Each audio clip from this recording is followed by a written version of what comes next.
Progressive knowledge চ্যানেলে স্বাগত জানাচ্ছি। আজকে আমি পঞ্চম শ্রেণীর 58তম ক্লাসটি নিচ্ছি। আজকের ক্লাসে আমরা শিখব আয়তকার চিত্রের পরিসীমা এবং অর্ধ পরিসীমা কি করে নির্ণয় করতে হয়। তো এই ধরনের প্রশ্ন থাকে, দৈর্ঘ্য প্রস্থ দেওয়া থাকলে পরিসীমা কি করে নির্ণয় করতে হয়, আবার অর্ধ পরিসীমাও নির্ণয় করতে হয়। সেক্ষেত্রে আমরা প্রথমে জেনে নেব যে আয়তকার চিত্রটা কেমন হয় এবং তার পরিসীমা এবং অর্ধ পরিসীমা কি করে নির্ণয় করতে হয়, তারপরে এই অঙ্ক দুটো করব। সবশেষে এই অর্ধ পরিসীমা দুটো পদ্ধতিতে নির্ণয় করতে হয়, দুভাবে পরীক্ষাতে থাকতে পারে, সেই নিয়ে আমি সবার শেষে করাবো। তো প্রথমে আমরা জেনে নিই, এই চিত্রটা হচ্ছে একটি আয়তকার চিত্র। তো আয়তকার চিত্রের পরিসীমা বলতে বোঝায় এই যে চারটি রেখাংশ দ্বারা আয়তক্ষেত্রটা তৈরি হয়েছে, এই চারপাশের এই রেখাগুলোকে যোগ করলে যে আমরা পরিমাণটা পাবো বা দৈর্ঘ্যটা পাবো, সেটাই হচ্ছে পরিসীমা। পরিসীমা বলতে একদম এই পাশ থেকে শুরু করে একদম চারপাশের পুরো রেখাংশগুলোকে যোগ করে আমরা পরিসীমা নির্ণয় করি। আর অর্ধ পরিসীমা হচ্ছে পরিসীমারই অর্ধেকটাকেই অর্ধ পরিসীমা বলে। তো পরিসীমা আমরা নির্ণয় করব কি করে? পরিসীমা হচ্ছে, যেহেতু এটা একটি আয়তকার চিত্র, দুটি দৈর্ঘ্য সমান, প্রস্থ সমান, তাই এটা আমরা নির্ণয় করব 2 গুণ দৈর্ঘ্য যোগ প্রস্থ। তাহলে আয়তকার চিত্রের পরিসীমা সমান সমান হয়ে যাবে 2 গুণ দৈর্ঘ্য যোগ প্রস্থ, এবং অর্ধ পরিসীমা হয়ে যাবে শুধু দৈর্ঘ্য যোগ প্রস্থ। এক্ষেত্রে কিন্তু 2 গুণ হবে না, শুধু দৈর্ঘ্য এবং প্রস্থের যোগফলই হয়ে যাবে অর্ধ পরিসীমা। তো এই অর্ধ পরিসীমা কিন্তু দৈর্ঘ্য প্রস্থ দিয়ে বের করতে না বলেও পরিসীমা দিয়ে অর্ধ পরিসীমা বের করতে বলা হয়। সেক্ষেত্রে কিন্তু আমরা অন্যভাবে এই অর্ধ পরিসীমাটা নির্ণয় করব।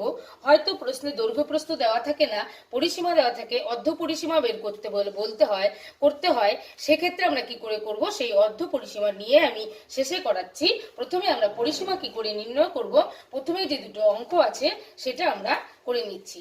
তাহলে এখানে প্রশ্নবোধক চিহ্ন, এই জায়গায় আমরা পরিসীমাটা বের করব।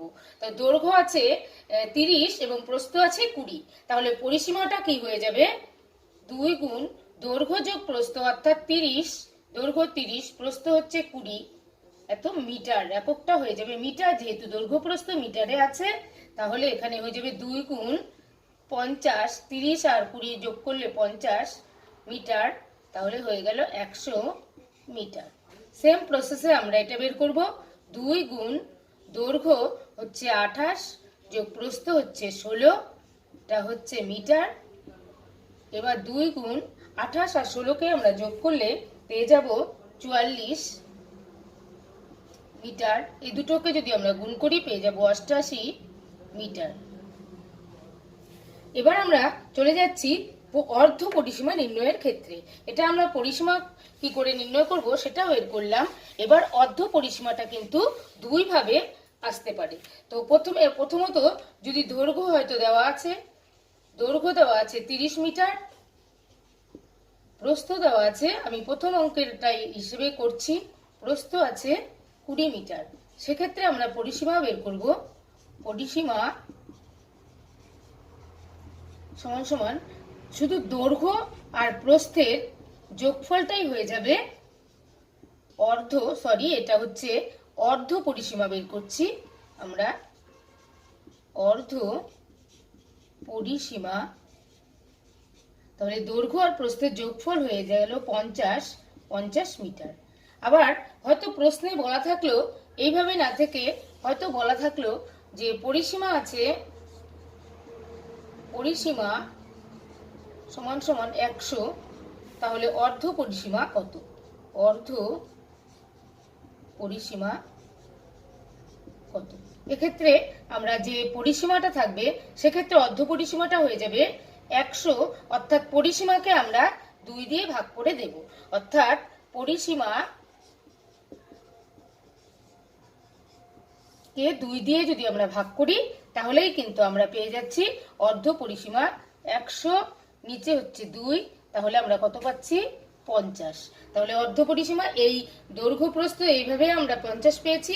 আমাদের যদি 100 দেওয়া থাকে পরিসীমা, সেক্ষেত্রে আমরা অর্ধ পরিসীমা 2 দিয়ে ভাগ করে, অর্ধ বলতে অর্ধেক বোঝায়, তাই 2 দিয়ে ভাগ করে আমরা 50 মিটার পাচ্ছি। এইভাবে আমরা দুই প্রসেসে এই অর্ধ পরিসীমাটা কিন্তু নির্ণয় করতে শেখাবো। আজকের এই ক্লাসটি ভালো লাগলে লাইক করবেন, কমেন্ট করবেন, শেয়ার করবেন এবং আমার পরবর্তী ক্লাসটি পেতে আমার চ্যানেলটিকে সাবস্ক্রাইব করে আমার সঙ্গে থাকবেন।